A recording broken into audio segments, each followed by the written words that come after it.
Ранним субботним утром коллективы предприятий, организаций, учебных заведений заполнили улицы и городские парки.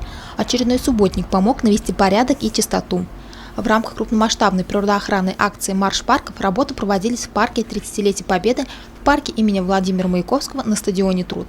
Неравнодушные жители города собрали мусор, белили деревья и бордюры. Это последний субботник, к зиме нужно подготовиться, все убрать, тем более парк.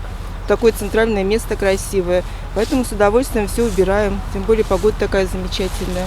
Вышли с великолепным настроением, субботники нужны, они объединяют. Город делается чище, мы все уберем, все готовим к зиме, вот все листья соберем.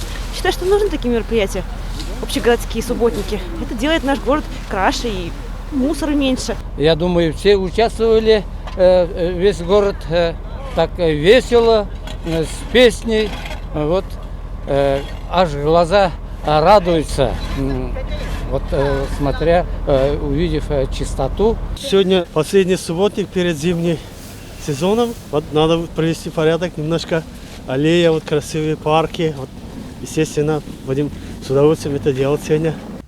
Несмотря на все призывы коммунальщиков и просто добросовестных горожан, мусора в городских парках накопилось немало. Всего в этот день с территории зеленых зон было вывезено 18 КАМАЗов мусора. Организаторы общегородского субботника отметили, что все учреждения слаженно и ответственно отработали на своих закрепленных участках. Альфия Янчурин, Радмир Исангул, Гульнара Скильзин, телекомпания СТВ.